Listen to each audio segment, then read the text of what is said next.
You ever use one of these things? What do you really know about it? Well, you know it gives you 10% engine power when you have it enabled. We also know after a while it damages your engine. How does it damage your engine? Is it time-based? Is it distance-based? I wanted to figure this out. I was playing a game in the Obsidian, which honestly I'm starting to enjoy a lot more, but it's very slow, so I have a speed governor on it. And after 2 minutes and 50 seconds, the engine broke. It broke half a second after I used a repair kit, because of course it did. But why did it break there? Now, I looked up for a long time if there was a mod to measure distance as to how far you traveled in the match, and anyone who was looking for that was basically told, yeah, it's in the post-battle results screen. But it's not a thing for like a live setting. You can't see it as it's happening. Kind of ran out of luck there. So did the next best thing I could think of, went into a training room and decided to drive around for a while. After 6 minutes of driving the Obsidian, the engine didn't break. After 6 minutes of driving with the IS-7, the engine didn't break. So not sure where to go with this, because clearly it's not distance-based, and also not time-based, unless my tinfoil hat theory of them increasing module damage in training rooms is actually a thing. Which I think it still is, but we'll get back to that later. So thinking that that training room thing was a thing, I did the next best thing, which was queue up the South American server at like 2 in the morning or 3 in the morning versus Gene and his buddy Sarand. We all queued in at the same time, trying to get the same match, and we ended up, all getting into the same game, and decided to just have me drive around for a while. Their only job was to make the match take as long as possible, which included killing pretty much anybody that tried to kill them, which was just the real players, and then letting the bots just fight each other for a while. After driving around in the Tetrarch for 6 minutes and not getting an engine break, I was starting to lose faith that this was even a thing that you could really measure. And then the engine broke. I traveled a heck of a lot further than I did in the Obsidian game, so we at least knew that it wasn't just a flat time-based thing at this point. Even if the training rooms did affect module health, like engine health and whatever, we knew it wasn't based on like a flat 2-minute breaking rate, I guess is what we'll call it. So we went back to the drawing board. I tried it out with a couple different tanks, one of which being the LTP later, and drove around for 9 minutes around steps.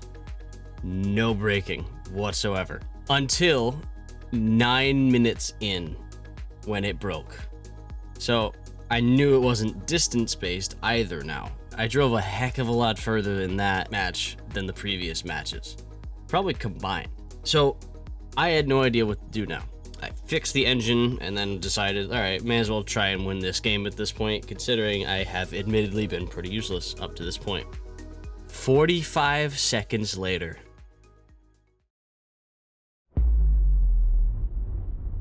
Now, that feels really random, right? Not just to me, right? That feels very random. How could the engine not break after 9 minutes of just driving around? But after about 40-something seconds of not moving around that much, the engine breaks a second time. It just feels kind of wrong or, kind of random. So we decided to try again.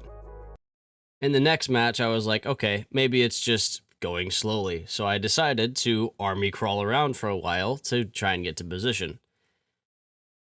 And the engine broke after about 20 seconds. Confused, again, as you can see from the replay, because I just stopped moving, I decided, okay, what if I just turn in a circle? And sure enough, after 20 seconds, the engine broke again. We went back into a training room and tried it again, and the exact same thing happened. So now I knew that at least the speed governor does not care for module health, which was proved by this and one other thing you'll see in a second. If the engine on this tank broke in 20 seconds, that means there is a flat rate at which health gets subtracted from something, whether it is engine power or power to weight ratio or whatever the case may be. And one number lined up real close to 20, which was the 60 engine health of the LTP. With this in mind, my idea was, okay, it's every second you are traversing, you lose 3 health per second off your engine health. And then when it reaches 0, your engine gets damaged. Not exactly, but we're close.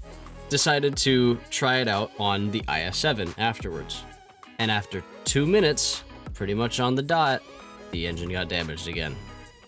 2 minutes is 120 seconds times 3 damage per second equals 360 engine health. It lined up pinpoint perfectly. So, decided to try it out on a couple other tanks. Now that we know that it's the traversing speed, or whatever, while you're turning, of a tank while you have the speed governor active. So we tried it out on a couple other tanks, worked the exact same way, no matter what. Equipment did not matter. Even though the modified configuration increases your health of your engine from 360 to 900, it still broke after 2 minutes. Tried it out on the VAE Type B, which has 25 engine health, and the engine broke in like 7 seconds. That's kind of depressing, but it's true. Also, the engine's name is Franklin. Just Franklin. I don't know why, but that's just kind of funny thing I wanted to throw in here. So, okay, we have our answer then. It's just turning while you have the speed governor active, and it takes your time away. Okay, good to know. Call it a wrap, make a video about it. And then the engine broke on the VAE Type B when I was just driving forwards. And I was confused all over again, because I was like, oh, we finally have an answer. Nope. So, skipping all the little details of us finding this out again, it is, for real this time, how it breaks your engine. It does do damage to your engine per second. It is only 1.5 damage per second when you are going under half your top speed with the speed governor active. Once it reaches half your engine health, it damages the engine, and then it stays below that margin. If you get to 0, your engine gets destroyed, and when it fixes itself, it goes back up to half. This is actually something that's very, very easy to micromanage, because all you have to do is never have the speed governor active whenever you're under half your top speed. And I assume it's base top speed, just because if it goes off your base engine health, it's probably going to go off your base top speed as well. So, for example, IS-7 goes 60 kph. If you go under 30 kph with the speed governor, you have 2 minutes worth of time under 30 kph to use the speed governor before it damages your engine. So, as long as you just never have it turned on for that duration of time, or whenever you're turning in place, or whenever you're in a brawl, or just after you ram someone and your speed drops to 0, you'll never have a damaged engine. Now, someone has probably, at this point, at least one person has Googled how does the speed governor damage my engine or something, and they found this Reddit page from 8 years ago saying pretty much what I've detailed here, just in slightly less detail because they didn't know as much as we do now. And you might be wondering why I didn't just go with that. That's from 8 years ago.